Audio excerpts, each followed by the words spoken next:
Fala galera, sejam todos muito bem-vindos aqui na coletiva do Juba Futebol e hoje tem São Paulo Futebol Clube que vai lá no Maião encarar o Mirassol, o time sensação do Campeonato Brasileiro, e o São Paulo ele tem que voltar com os 3 pontos. Ninguém está ganhando do Mirassol lá, o São Paulo vai ter que ir lá e ganhar, não dá para perder tempo mais com esse Brasileirão, porque senão o São Paulo vai acabar ficando fora da Libertadores da América.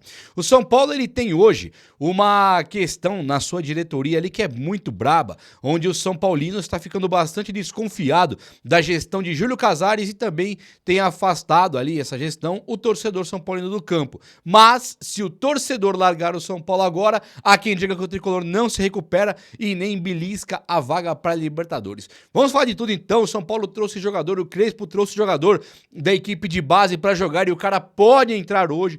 Vou te contar quem é e falar de tudo que tá rolando no São Paulo Futebol Clube, que tem uma notícia ótima e uma possível excelente para nós encararmos esse time do Mirassol aí. O São Paulo é mais, né? Tem que dar certo. Vem comigo então, chega nesse like para dar aquela moral no vídeo aí. Seja muito bem-vindo aqui na coletiva do Juba Futebol. Se inscreva aqui no canal que você é muito bem-vindo, muito bem-vinda. E eu faço questão de ter você por aqui, nesse domingão lindo, maravilhoso de chuva em São Paulo.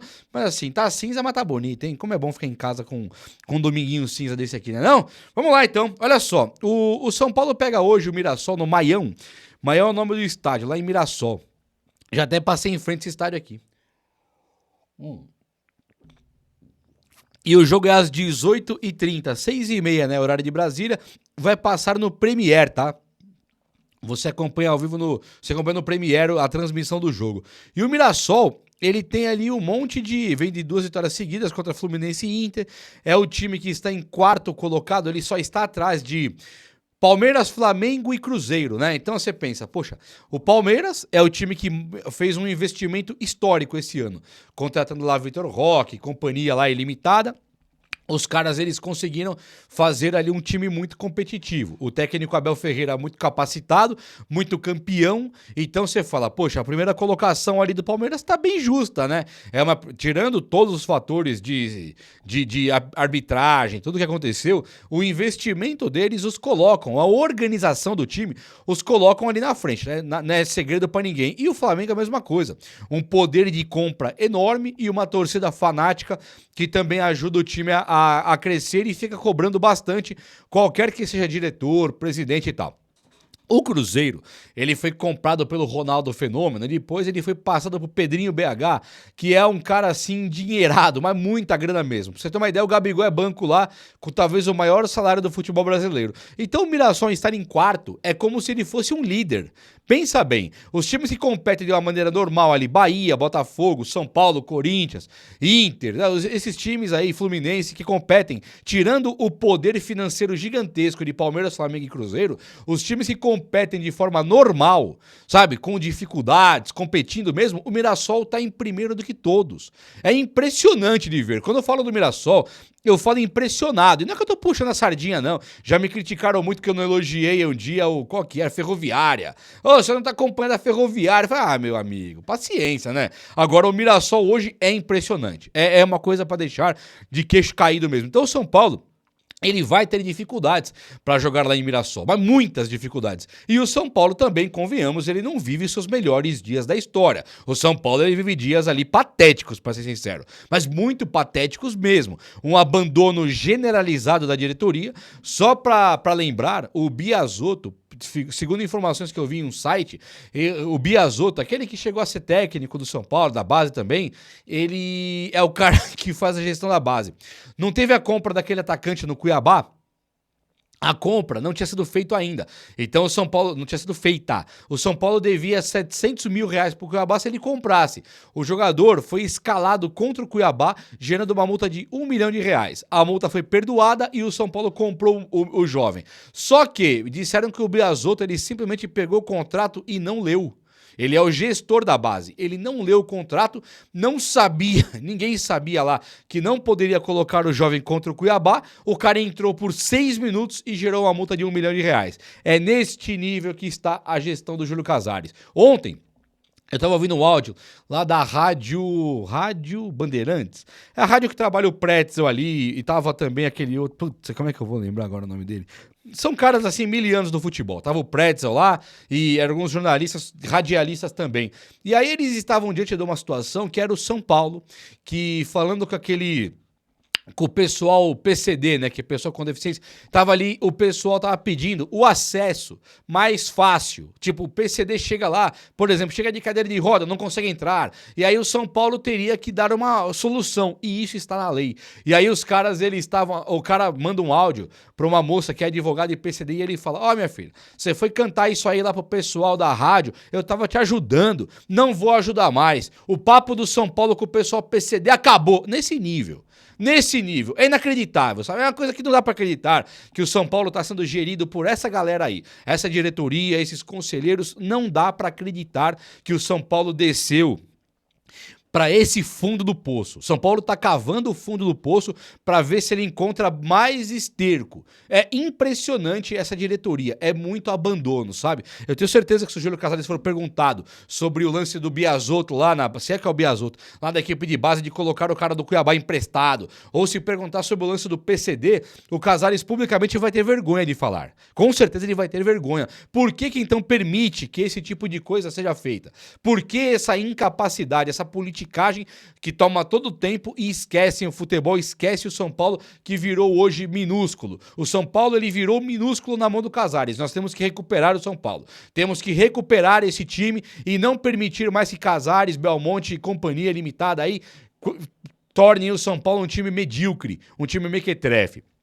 Não é à toa. Hoje o Mirassol ser favorito contra o São Paulo. Não é à toa. É muito, inclusive, coerente o Mirassol ser ali o favorito. O Mirassol começa o ano com o Chico. Tá afastado do time, tá? Eles não permitem lá nada que não seja de acordo com fazer o futebol da melhor forma. E nós passamos mais de um ano com o Zubeldia.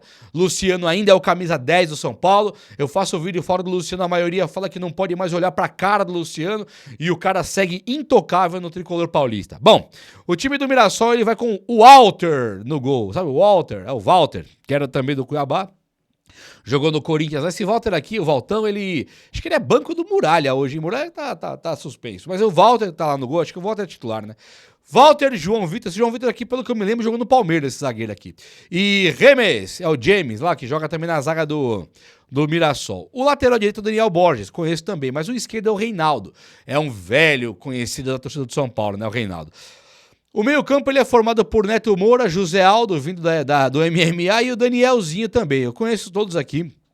Um meio-campo bastante competitivo, né? Tanto o Neto Moura como o Danielzinho e o José Aldo. O Guilherme Marques, ele forma ali o último homem de meio-campo pro ataque Christian e Alisson. O Christian e o Alisson, eles estão jogando ali, tá jogando bem e tal, mas não é um time famoso ali na frente, né? É um time que é competente, é competitivo e competente, tá fazendo bonito demais. O técnico deles lá é o Rafael Guananes. Ele é um técnico que também tá voando aí, tá bem encaixado no time, né? Não dá pra negar. E o time do técnico Hernan Crespo, ele recebe alguns reforços, mas por enquanto a provável do São Paulo é Rafael no gol e esse maligno do mal sistema de 3 zagueiros. Isso aqui é inacreditável, cara. Sinceramente, eu não me conformo. Tem uns torcedores, eu até tava respondendo ontem, uns torcedores do São Paulo nos meus vídeos aqui, que falam que eu tô pegando no pé do Crespo por causa do terceiro zagueiro. Cara, não dá pra acreditar. Fim de 2025, perdemos tudo com o terceiro zagueiro aí. Não estamos tendo uma zaga fechadinha pra encarar o Ceará e o Grêmio. Não é nem que nós perdemos pra LDU só, foi vareio da LDU, né? Foi vareio do Atlético Nacional, foi vareio do Atlético Paranaense, não vareio, mas um time medíocre, ridículo do Atlético Paranaense e nós fomos eliminados. Então eu olho, Vasco deu um vareio no São Paulo, que senão o Rian Francisco acaba 3-0, era na época do Zubeldia ainda. Então você olha agora o sistema de 3 zagueiros e não melhorou em nada, nada, toma gol todo jogo. Né? Então, por que manter o terceiro zagueiro? Você vê que no ataque ali, Ferreirinha já não serve, Luciano já não serve, o Rigoni já não serve, Dineno já não serve, e assim por diante. O Lucas Moura tá entrando, já não serve, né? Lucas já não serve, é já que o Tapia, o único que tá bem no São Paulo, não vai servir também. E isso se deve muito a um sistema de jogo que não joga. É um 3 zagueiros montado com Cédric Soares e Enzo Dias que não apoiam. São laterais ali que competem, jogam mais para trás ali, fazem o deles, tudo bem, é discutível. Mas eles não apoiarem não é discutível. Eles não passam no meio campo e quando passam era melhor que não tivessem passado. Então o sistema de jogo de 3 zagueiros do Crespo já deu errado, já sucumbiu, já está na lava vulcânica ali pegando fogo. Não funciona 3 zagueiros no São Paulo mais. E o Crespo, com uma falta de repertório evidente, é bom técnico, não quero que saia, mas ele evidentemente está demonstrando uma falta de repertório, falta de conhecer um pouco mais. Tinha que colocar um sistema de 2 zagueiros para você ajudar os atacantes. Coloca um atacante ou um meia a mais. Ajude os atacantes do São Paulo que estão na berlinda.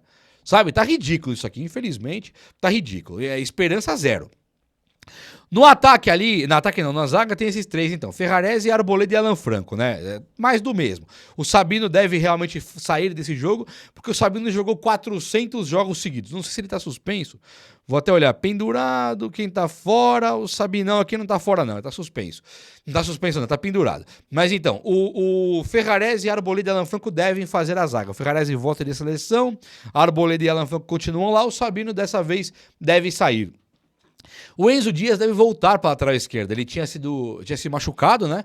Aí entrou o Wendel no jogo passado, uma coisa inacreditável também. E depois entra Patrick Lanza com o Enzo Dias fora do jogo. Agora o Enzo Dias, ele tá na provável. Ele treinou, ele conseguiu, ele foi pro jogo. Então o Enzo Dias deve jogar. Na direita, o Mailton. Cédric machucou mesmo e já era. Então o Mailton, que não deu as caras no São Paulo ainda, pode ser até um bom lateral, mas no São Paulo sequer estreou, né? Ele tem que mostrar um pouquinho mais o Mailton. Então fica Enzo e Mailton, é a chance do Mailton jogar e mostrar que ele tá toda a prova ali, que ele pode ser titular do São Paulo. É o momento que mais precisa. Temos que conquistar a vaga da Libertadores e temos que ganhar do competitíssimo, do competente time do Mirassol. Não tá fácil, não. Bobadilha, Marcos Antônio. Aqui, o Bobadilha volta de seleção. Marcos Antônio, sim, titular. O Bobadilha volta da seleção e pode pegar a vaga, mas também tem pela frente o Pablo Maia, né? Que ele não tá, ele tá fora, o Pablo Maia. Pablo Maia se machucou também, né? Pablo Maia tá aqui, Pablo Maia, tô lendo aqui, mas o Pablo Maia, pelo que eu tinha lido lá, ele tinha se machucado mesmo, mas acho que, deixa eu ver, eu não tô achando o nome do Pablo Maia aqui não. O Crespo pode, então, se o Pablo Maia não estiver machucado, ele pode até entrar com o Pablo Maia, mas ele gosta sim desse menino aqui, o Pablo Maia não tá nos conteúdos aqui na matéria não. O Crespo gosta sim desse jogador, o Bobadilha, e acho que é legal também de pensar no Bobadilha, que ele é um jogador de seleção. Agora, é o suficiente? Eu sinceramente não sei se é o suficiente contar com o Bobadilha ali. O Pablo me parece um jogador mais competente na marcação. Bobadilha ajuda mais na frente e chega chutando. Marcos Antônio, pra mim, o melhor do São Paulo. Um motor, o cara que joga mais mesmo. É o cara da criação. Eu vi um cara ontem me falando que o Marcos Antônio não é bom jogador, que ele não é o cara da criação, não joga nada. Eu discordo, mas assim, 200%. Marcos Antônio é o cara da criação. Se fosse pelo Marcos Antônio, estaríamos classificados na Libertadores. O que ele colocou o Luciano na cara do gol contra a LDU não tá escrito. É que o Luciano desperdiçou todas. E o Luciano tá ali na frente titular. Rodriguinho pode ficar com a vaga ainda. Aqui o Crespo pode também tirar o Rodriguinho e colocar o Marcos Antônio como titular ali de meia. Aí, se o Marcos Antônio for meia, abre espaço para um outro volante. Aí sim ficaria Bobadilha e também o Pablo Maia. Podendo ser Luiz Gustavo, Alisson, esses caras aí até podem jogar. Mas muito provavelmente seria ali o Pablo Maia e também o Bobadilha com o Marcos Antônio jogando de meia. Esse time o Crespo já fez várias vezes e não é difícil. Aí seria aquele velho 3 zagueiros e 3 volantes que é inacreditável, também não está funcionando. Mas o Marcos Antônio vendo o copo meio cheio agora, o Marcos Antônio como meia também é melhor que o Rodriguinho, como volante ele é melhor que todo mundo, ele joga bola. Então, mas 3 zagueiros, 3 volantes. Mas o Marcos Antônio de meia tem meia. Pelo menos isso, tem meia. E aí o ataque é Tapia e Luciano. Aqui, ó. O Luciano não pode mais, cara. Sinceramente, ele pode até acabar com o jogo hoje, destruir o Mirassol, foi bem e tal. Não pode mais jogar. Titular não pode mais. O Tapia tá demonstrando qualidade, né? Tá demonstrando força, entrega. Tá bonito de ver o Tapia. Luciano, pra mim, não pode mais. Chega. Vire a página, isso aí é uma âncora, uma draga, não dá mais certo. E o Ferreirinha e o Luca e o Rigoni são os caras que o Crespo tem que recuperar. O Rigoni não tá na mão do Crespo recuperar. O Rigoni tem que ele querer, né? Ele tem que querer mais. O Luca e o Rodriguinho e o Ferreirinha, eles pararam de jogar quando o Crespo chegou. Com o Zubeldia, que é um técnico pra mim bem limitado, pra respeitar a pessoa, é bem limitado. Eu acho ele péssimo, vou respeitar, bem limitado. Com o Zubeldia, o Ferreirinha e o Luca jogavam bem. O Luca entrava na berlinda ali, sempre na podre, e tentava dar certo ali jogando e driblando, que ele sabe fazer. E o Ferreirinha era artilheiro, era o cara da decisão, era o cara decisivo, era da hora de ver o Ferreirinha. Aí o Crespo chegou, ele posicionou o Ferreirinha mais centralizado, o futebol do cara acabou. Então acho que o Crespo hoje, ele deveria sim tirar o terceiro zagueiro, mas mesmo que ele não tire, mesmo que ele entre dessa maneira de 3 zagueiros aqui, Ferreirinha e Tapia no ataque. Tem contra-ataque, tem velocidade, tem drible e tem poder de decisão. Acho que o Ferreirinha tá devendo muito, tá jogando mal, tá com chute péssimo, está mal. Agora, ele consegue fazer um pouco de futebol individualista que o Luciano não consegue. O Luciano hoje ele serve para pedir bola dentro da pequena área sem goleiro, perde alguns desses gols ainda e briga com todo companheiro que chuta no gol. Todo companheiro que chuta, ele briga. Então, para mim, não serve mais para nada. Beleza? Então, vamos aí, o que você acha? Como é que você entraria com essa escalação? Ferreirinha ou Luciano ali na frente? Já pensando que os 3 zagueiros, não dá nem para pedir pro Crespo tirar, que ele não vai conseguir. Ferreirinha ou Luciano? Ou alguma outra ideia? Fala comigo aí, vai! O vídeo de hoje foi esse. Eu espero que você tenha gostado. E se você gostou, chega nesse likeão. Tamo junto! Um abraço, meus amigos. Até a próxima. Valeu!